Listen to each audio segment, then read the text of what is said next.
Welcome back. You're watching Young Turks Ideas Without Boundaries. Now, the vada pav has been synonymous with desi fast food and with Mumbai. So our next entrepreneur decided to cash in on the Indian burger. He set up Goli vada pav in 2004. He's got 75 outlets currently. He's hoping to take that to 100. He's done a turnover of 10 crore rupees already. Here's the story of S. Venkatesh and Goli vada pav.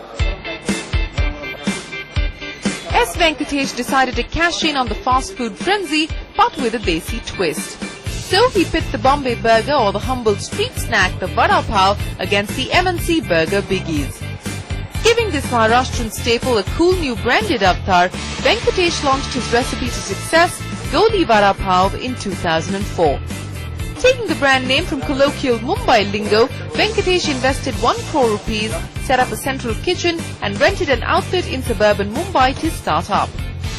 Serving up a dozen variants of the traditional snack priced between 15 to 25 rupees, this on-the-go fast food brand has sold more than 3.5 crore vada pavs to date. But why did he decide to go desi for his fast food venture? I was on the lookout for a Hindustani brand amongst daily consumption. The Kellogg's CEO used to be my neighbor, and one day after 10 years of being CEO of Kellogg's, he went back to UK. So in his send-off party, he muttered, I asked him, why are you leaving Kellogg's? He muttered something like this, kuch bhi karo yaar, Hindustani aadmi desi hi khata hai, ethnic hi khata hai. That was a big opportunity I felt. That's a 100 crore plus population likely want to eat a desi food. And we felt ethnic food is a great opportunity. And in food, we decided why vada pav. We could have been dosas, we could have been grilled sandwiches, but in 5 minutes you can give 50 vadas from a fryer, but in 5 minutes you can't serve 50 masala dosa customers or 50 grilled sandwich customers. It's typically a fast food. It's again a finger food, vada pav. You can eat a vada pav while getting into a bus, in a train or in a rickshaw. That's the idea behind a finger food. And the third most important thing, no plates, no spoons. And now why did we name Goli? Vada pav is born on the footpath of Mumbai, and we always felt the Mumbai lingo has been Tapri, Pudi, Munnabai. So it had to have a Mumbaiya name, that is a Munnabai kind of name. That's why Goli vada pav. Starting out with 12 outlets in Mumbai today, the brand is spread over 2 states with more than 75 franchisee stores. Partnering with Vista Processed Foods, a US-based subsidiary of OSI that also supplies to McDonald's, this street food brand conforms to US food standards. With a strength of over 300 employees, the venture today has the capacity to produce more than 75,000 vada pavs from its centralized kitchen in Mumbai. Catering to over 40,000 customers every day, Goli vada pav grossed a turnover of 12 crore rupees this year. But for Venkatesh, scaling up the business has not been easy. We used to send 10,000 golis and only 7,000 customers used to come. 3,000 vadas is to go down the drain. Now this 3,000 vadas which used to get wasted used to be a big wastage because the product didn't have a shelf life. Second was pilferage. The franchisee or the store manager used to make 2 golis out of a single goli and sell. So there was pilferage. The third most important thing was non-standardization.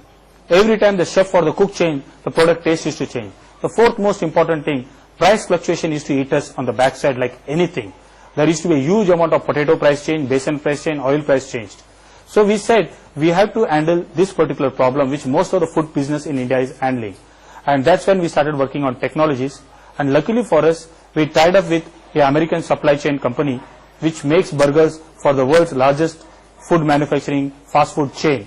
And vada started being done on a fully automatic plant with every batata vada going through a metal detector and an X-ray machine. The USP is this, in single day we can produce a lakh kind of piece in 3 hours time flat. And the taste would be uniform, there will be no wastage, there will be no pilferage. The life of the product is 9 months.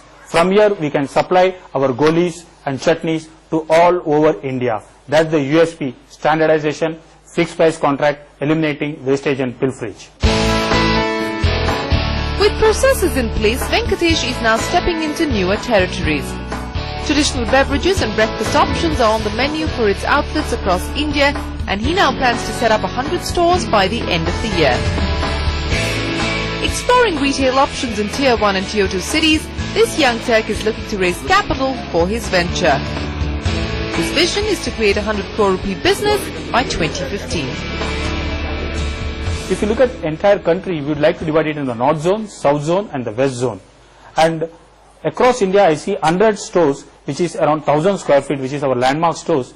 Each store is giving us a 30,000 to 40,000 rupees cash collection per day, translates into a 100 crore turnover.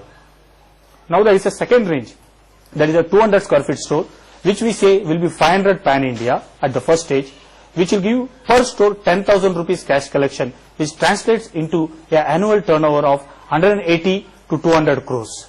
And the third kind of stores will be the Goli kiosk, which is a 50 square feet store, which will be basically school colleges, IT park, BPOs and theatres and malls, which will be 1000 stores at 3,000 to 4,000 rupees cash collection, which will translate into a 100 crores turnover. So roughly we are saying 400 to 500 crores turnover pan India. That's the opportunity which we are targeting, for which a minimum amount of 20 to 25 crores kind of funding which will be raised from private equity or other sources. We'll get our managerial bandwidth in place and scale it up pan India. Well, Venkatesh here is wishing you and Goli Vada Pav the very best of luck. Time for us to take a break, but when we return, watch out, Burger King Burger Man is